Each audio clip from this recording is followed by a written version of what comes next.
the globe. Greetings to you from Kiev. I'm glad to welcome all of you participating live from East Asia to Latin America, and thank you for your interest in my briefing. I would like to update you on the Russian military buildup along our state border and in the occupied territories of Ukraine, and also elaborate on Ukraine's view of which steps can be taken now to reduce tensions. What we see now is very serious. Russia has deployed a large military force in regions close to Ukraine's state border. This includes tanks, artillery, electronic warfare systems, air and naval forces. There are over 40 battalion tactical groups, which amounts to 115,000 Russian troops in the Ukrainian direction, including the forces present in the occupied territories of Crimea and Donbas. So far, Russia refuses to explain its actions and military movements in a transparent and trustworthy manner. These forces have been largely present at our border at least since spring 2021. In these 6 months, Russia hasn't really withdrawn them, despite public statements of its highest military officials. Over many months, Ukraine has worked hard together with Germany and France as mediators to engage Russia in constructive peace negotiations within the Normandy format. The three ministers, me and my German and French colleagues, are ready to sit down at the table with our Russian counterpart, as it was agreed during the Normandy 4 leaders' call on October 11th, and talk about how we push the agenda and the peace agenda and the peace process forward. The only one missing is the Russian Foreign Minister Sergei Lavrov, who avoids meetings under various excuses. We see the same unfortunate unwillingness to talk and seek diplomatic solutions at the level of the Normandy format leaders. German Chancellor Angela Merkel, French President Emmanuel Macron have made numerous attempts to convene a new Normandy 4 summit. Ukrainian President Volodymyr Zelensky is ready to meet at any time, and back in February he sent out letters to his Normandy counterparts urging them to convene a summit to consider the deteriorating security situation in the conflict zone and implementation of the Paris Common Agreed Conclusions of the summit that took place on December 9th, 2019. But unfortunately, the Russian President Vladimir Putin does not accept those invitations and does not want to talk.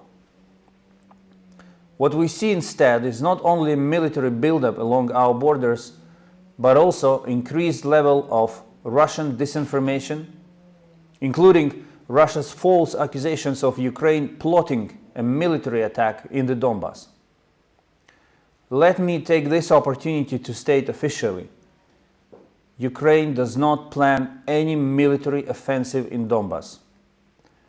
We are devoted to seeking political and diplomatic solutions to the conflict. We keep working hard to revive the Normandy format with Germany and France as mediators. We call on Russia to engage constructively in those peace talks instead of undermining them. Russia's latest actions in the region have to be seen in their entirety. It is clearly not only about Ukraine, but about pursuing Russia's interest in Europe as a whole. We've seen how Russia uses gas as a weapon to aggravate the energy crisis in Europe, how it uses migrants as a weapon to escalate tensions on the Belarus border with Lithuania and Poland, and by the way, it also forces us to allocate more resources and more border guard power to the borderline with Belarus, which is 1,000 kilometers long. Russia increases cyber attacks and disinformation. It attempts to destabilize domestic situation in Ukraine. All those elements are part of Russia's efforts to seriously destabilize regional security.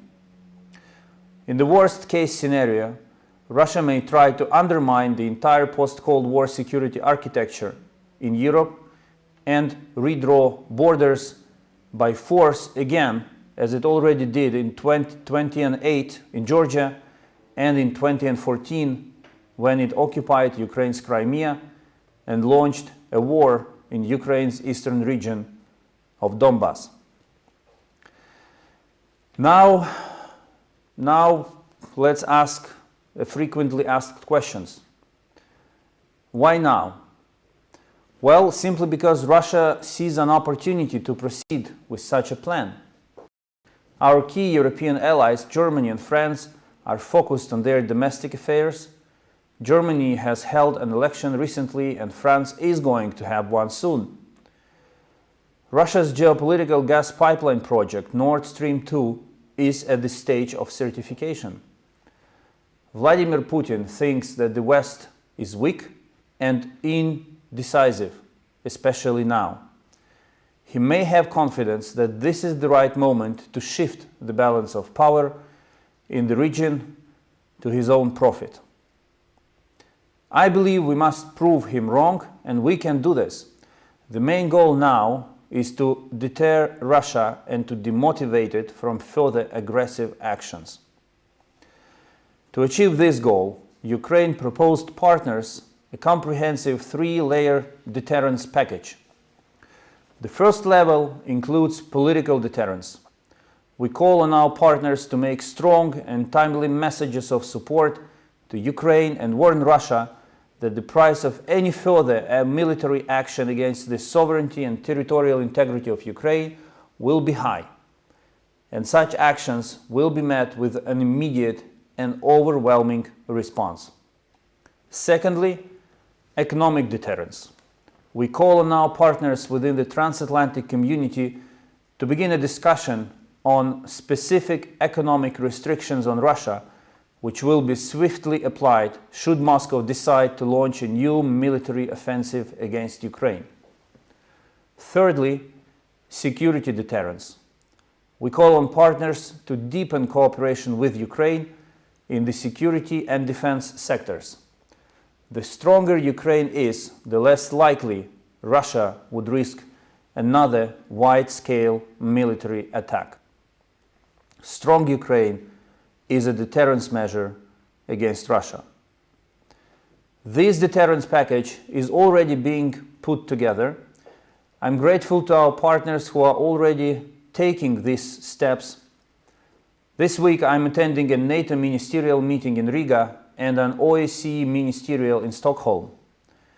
In Ukraine's view, other effective measures may include cutting off the Russian propaganda and disinformation channels in European countries, which are intended to poison the public perception of Russia's aggressive behavior and cover up its military preparation from the watchful eye of European institutions and civil society.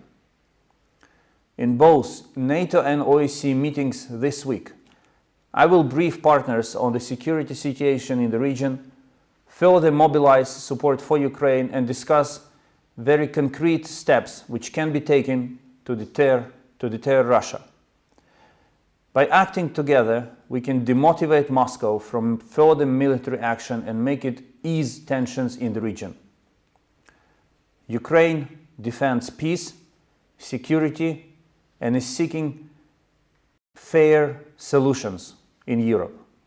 We are determined to consolidate our partners in responding to threats and challenges to these core values posed by aggressive Russia.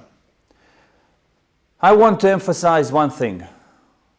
No matter how difficult it may seem to take decisive deterrence steps now, it surely would be much more difficult and costly to mitigate the unprecedented crisis should we fail to deter Putin and should he falsely decide that he can launch another military offensive against Ukraine without fearing serious consequences. It is better to act now, not later. By our estimations, the time frame to act is within coming months. Ukraine is strongly devoted to peace, and we've been defending peace in Ukraine and the entire region for almost 8 years now. There is nothing that Ukraine's President Volodymyr Zelensky values more than peace and security for our citizens. We have never attacked anyone, and we do not plan to. We keep trying to engage Russia in constructive peace talks. However, should Moscow decide to invade, Ukraine definitely will fight back. We are determined to defend our land. Our country has become far more resilient, and our army is incomparably stronger than it used to be in 2014. We have a wider international support today than ever before, and I'm confident that our joint, swift and decisive deterrence can help ease tensions and avoid the worst-case scenario. Last but not least, I would like to stress the following. There is no alternative to deterrence. Calls to concede to Russia in order to persuade it to be less aggressive are deeply ill-advised. If we are all serious when we say never again during various commemorative events in Europe, let's learn the history's bitter lessons and not repeat the mistakes of the past.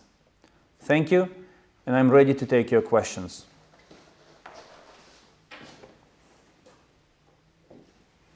First question goes to CNN. Matthew Chance, please.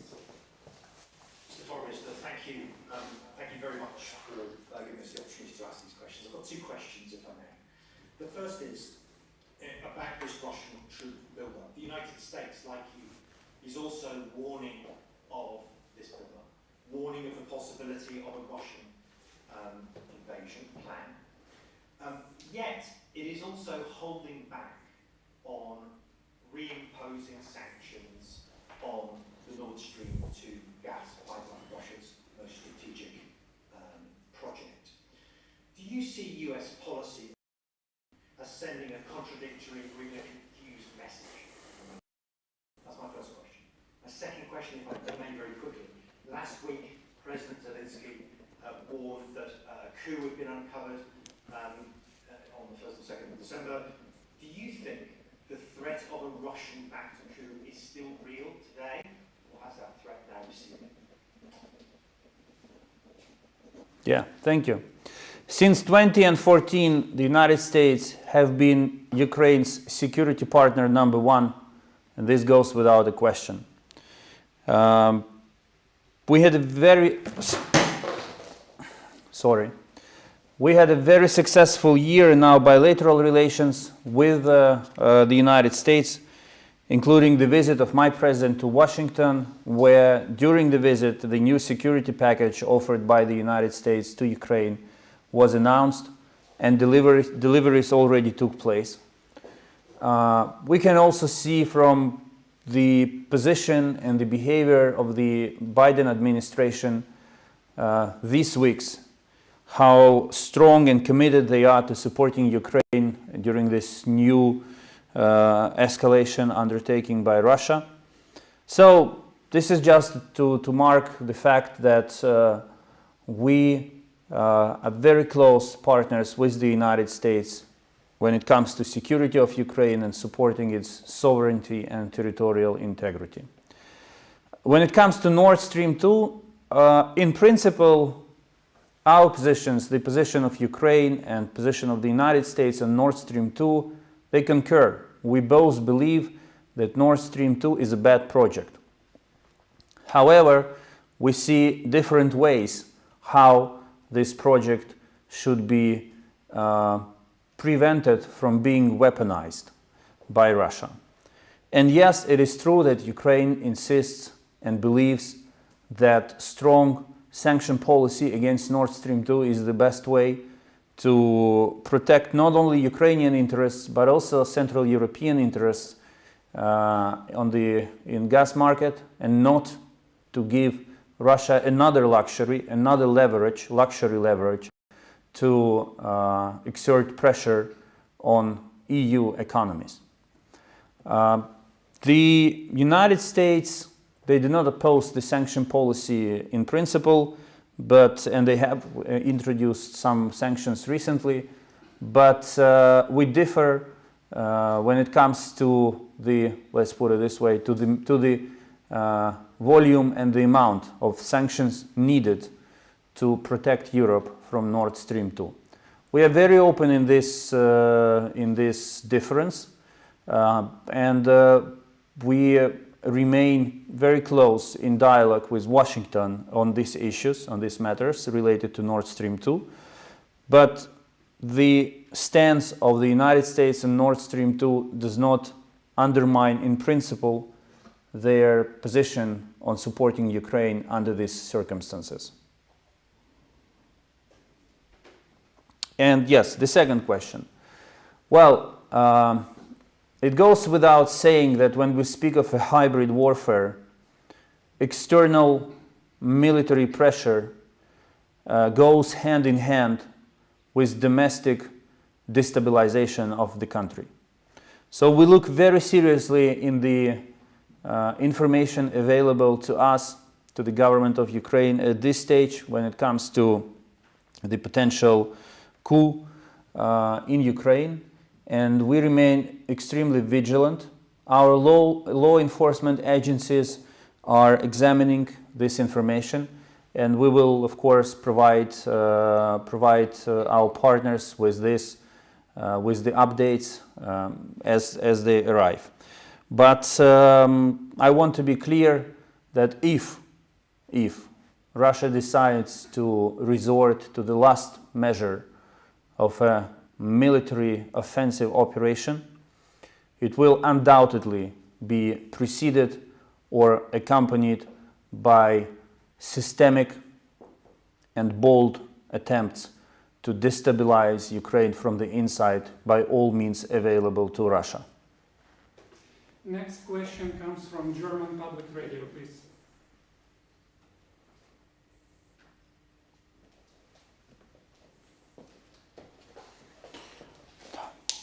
Mm-hmm.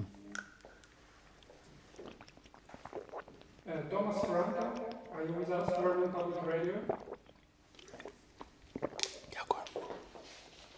Okay, so the next question is from Foreign Policy Magazine. Thank you so much for doing this, Foreign Minister. We really appreciate your time. I have two quick questions, if I may. The first is that you mentioned that you're calling on partners to put together a deterrence package. I know that in the past Ukraine has asked for more air and naval technical capabilities to help defend itself in eastern Ukraine. I'm wondering if you can go into some detail about what you're hoping to see in that deterrence package and which countries you see as being involved in that. And secondarily, are you able to share any details about whether you're seeing anything in terms of a logistics tail building up by the Russian border, anything such as kind of hospitals, logistics support, which may suggest that no action is imminent? Thank you. Well, during the previous military buildup of Russia took place back in spring, in April and May, we already registered the rollout of military field hospital in the vicinity of our borders, and you normally do not roll out this kind of infrastructure just for exercises, so this remains a big issue of concern. We know that radio jamming systems, state-of-the-art radio jamming systems, are still located along our border, and radio jamming is used broadly during offensive operations to distract and disorganize the enemy. In this case, it's Ukraine. So there are many elements of this kind, including, by the way, some exercises which were held by Russia recently, exercises of different scale by all, but all of them were focused on practicing offensive actions. So if you put all these pieces together, that brings you to certain conclusions. And this is what makes the situation so serious for us, because if you look at one element, that's just one thing. If you put all of them together, that's another thing. And by the way, there is another track that we should take into account. It's the way Russia treats OSCE special monitoring mission in Donbass. OSCE registers consistent attempts to hinder their operations in the government uncontrolled territories, to impose obstacles for the free movement and work of the mission of OSCE monitors. This is a clear violation of the decisions adopted in the OSCE by consensus. So it means Russia also voted for them. And then when we look at the work of the Trilateral Contact Group, which brings together Ukraine, Russia, and OSCE as the mediator, we also see a very reluctant position of Russia to make any progress and to engage in a discussion of substantive things. So again, this picture, everything that is happening today should be seen in its complexity. This is not a simple World War II picture when just a mass of soldiers moves in and there is another mass of soldiers that opposes them. This conflict is taking place in many areas, on many tracks, and we have to follow all of them closely. Next is for Turkish agency Anadolu. Talha, please, you have the mic. Hello. Today, Turkish President Recep Tayyip Erdogan said Turkey wants to see peace in the region, and also he would like to be a mediator in the crisis between Ukraine and Russia. Do you have any comment on it? Thank you. It is true that Ukraine and Turkey enjoy excellent relations, and there is a high level of trust between President Erdogan and President Zelensky. Ukraine remains committed to the work of the Normandy format. However, we never objected to any proposal or initiative of good offices offered by other partners and friends, and we will welcome any effort that can help us to put an end to this war, to return Ukraine's territories, which are currently under Russian control. We are ready to work with such partners and to coordinate efforts. The only rule that we have in Ukraine is the following. There must be no agreements on Ukraine taken or made without Ukraine. This is the red line. Everything else is welcome. We are ready to talk and to discuss any initiatives aimed at, as I said, putting an end to this conflict. Next is Berliner, please.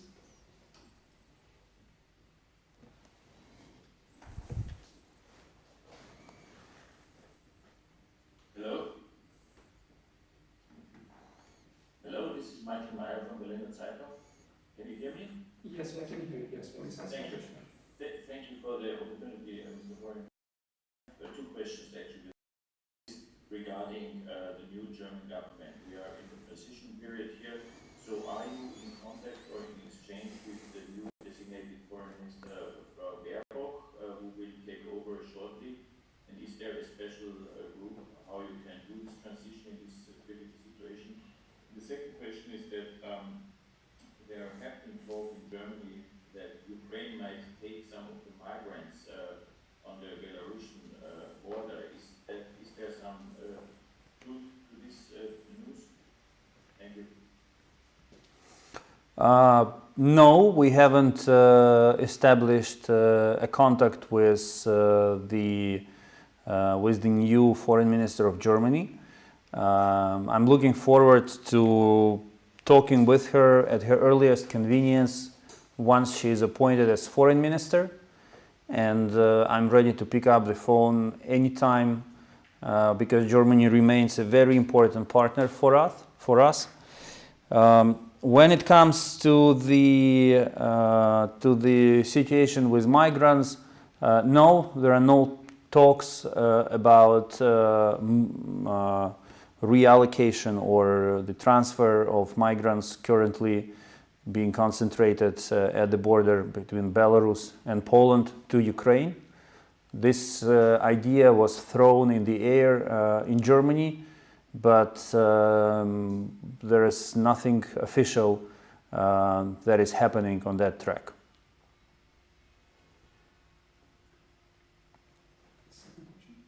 Which one? Про що? The next question comes from Romania, please.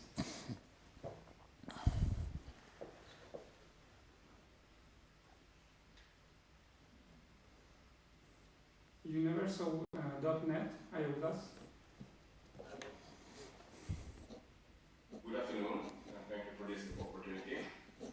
I represent a website from Romania, Universal.net, and my question would be, what can you tell us, Minister, about the position neighboring countries have, including Romania, of course, in the current military escalation of the borders of Ukraine? And also, what are your expectations from countries like Romania, for example, which is also a neighboring but also a NATO country? Thank you.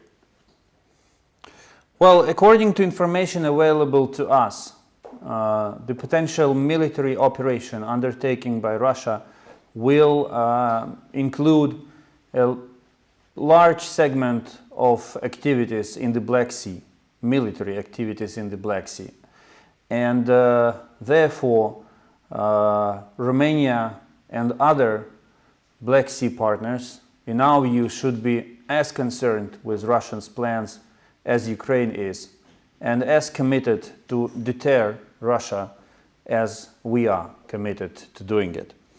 This is our joint problem. This is not, I mean, the aggressive behavior of Russia is not only Ukraine's problem. It is a big issue for our immediate neighbors and partners as well.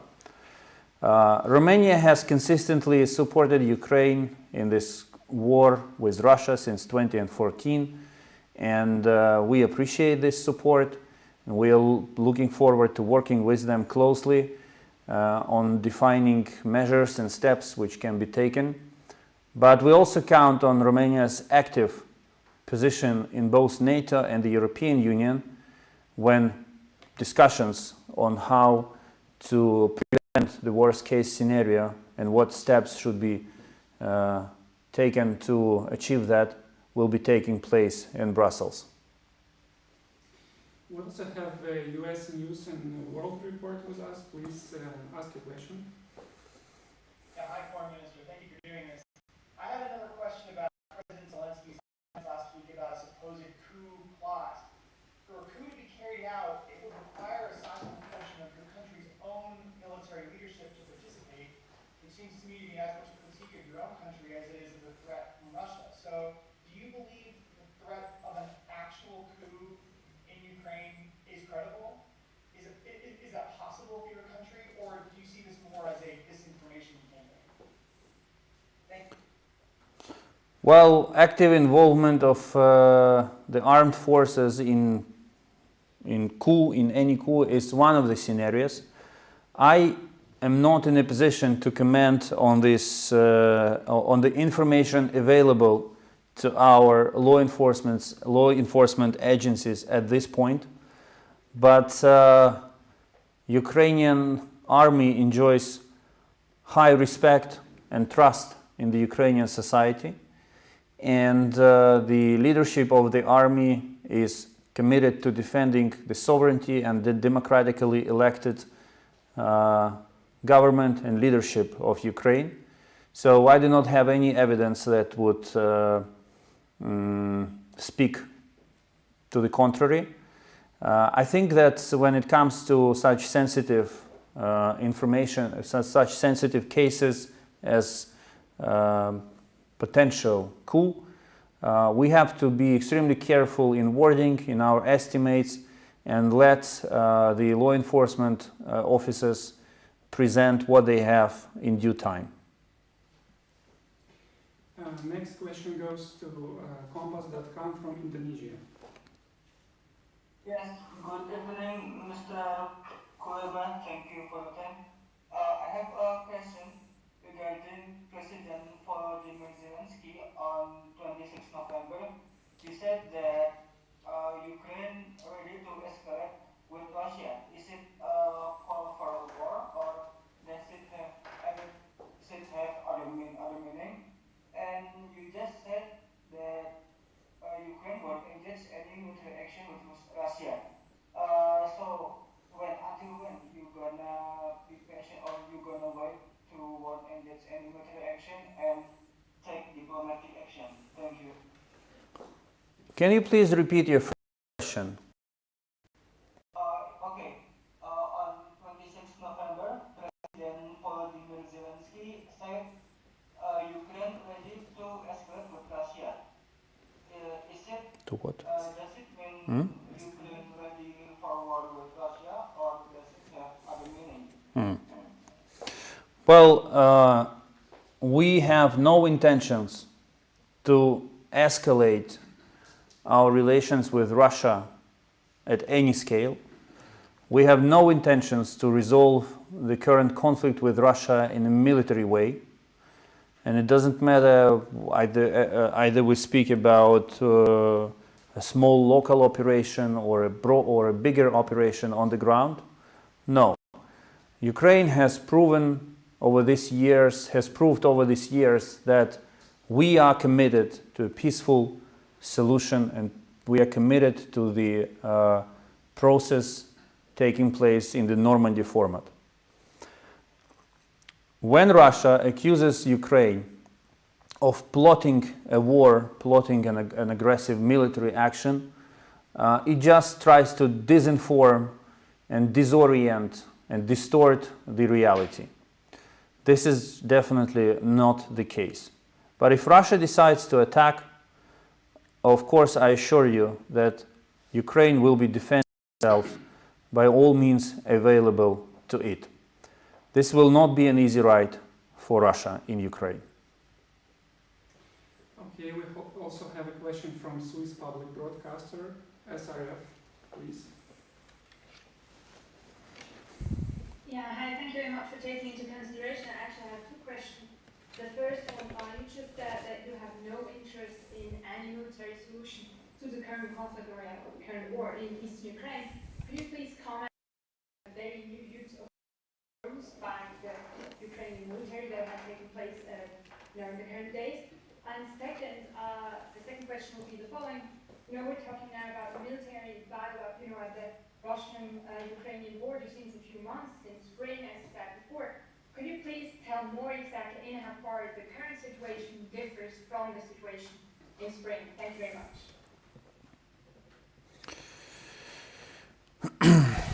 Well, first, there are no Turkish drones. These are Ukrainian drones. We purchased them. They are part of the armed forces of Ukraine, and they are drones of the Ukrainian army. Second, Russia brought a piece of artillery, a howitzer, a 122 millimeters howitzer, close to the separation line in Donbas. This is a violation of Minsk agreements itself. Even by bringing it close to the separation line, it already constitutes a violation of Minsk agreements. This is one. Second, Russia used this howitzer to shell Ukrainian positions, killing one Ukrainian soldier. This is violation of Minsk number 2. In response, Ukraine followed all, I emphasize all, existing procedures which involve joint center for coordination that works on the ground, that involve OSCE. We informed everyone about these violations, about these shootings. We asked the other side to stop shelling our positions. None of these procedures worked. The shelling continued. So in response, the relevant commander ordered a strike on the howitzer that was placed where it was in violation of Minsk, and that was shooting our positions in violation of Minsk. And this howitzer was destroyed by a Ukrainian UAV system shooting from the territory of the government-controlled area. None, according to available information, none of the servicemen, of the Russian servicemen and the Russian proxies servicemen operating this howitzer had been killed, because it was a precise attack destroying the howitzer itself to stop the shooting, to stop the shelling of our positions, and to stop the murdering of Ukrainian soldiers. This is all I have to say about this specific case. We will be defending ourselves again. And we have no interest in increasing, in shooting at the at shooting at our enemies. Ukraine has insisted for months and years on the establishment of a comprehensive and full ceasefire on the ground. And the latest success that we made was back in summer. Unfortunately, this ceasefire did not last long. I mean, the summer of 2020. So we do not want to attack anyone. We do not want to kill anyone. But we will not allow the Russian Federation to play a safari-like game in Ukraine, where they can shoot, shell, violate, and kill without any response. Thank you. Okay, and also the question comes from... Oh, there was a second question about the comparison of the spring and today's escalation. This is what happened in spring. They brought a lot of military hardware and infrastructure and soldiers to the border with Ukraine. You cannot, under no circumstances, in 21st century, with all the satellites and social media, you cannot make such a large movement undercover without being noticed. So all of us back in spring had those videos of camps being rolled out, tanks being moved by trains closer to the border. Then Minister of Defense of Russia, Shoigu, came out and said, "These were just exercises, relaxed, we are withdrawing." The truth is that they never withdrew. All this infrastructure necessary for undertaking a military operation remained along our border. And of course now all they have to do is to bring in soldiers and operators and give them the order. And this is the difference. While in spring it took them many weeks to bring all those elements closer to the border and roll them out, they do not have to do it again in winter. And therefore, if Russia decides to undertake a military operation, things will be literally happening in a blink of an eye. And this is why it is so important to focus today on deterring Russia by all means available, because we will have no time for discussions and diplomatic efforts if Moscow makes the decision. To put it simple, in spring they built a house.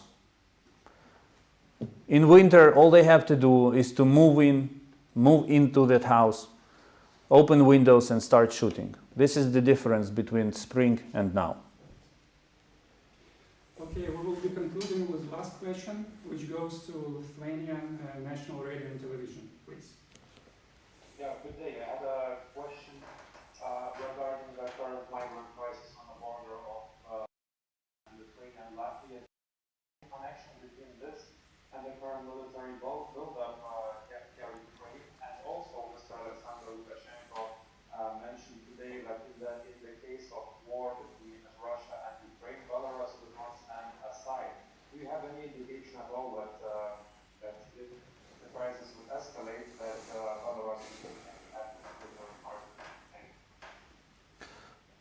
Indeed, what is happening now on the border between Belarus and Poland and Lithuania and Latvia are part of a broader destabilizing effort of the Russian Federation.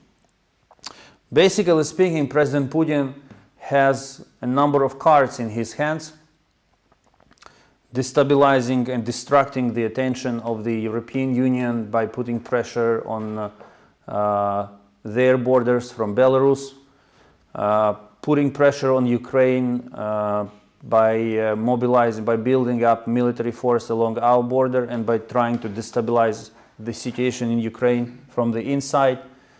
The gas story should also be taken into account. So we don't know which card will become royal in the end.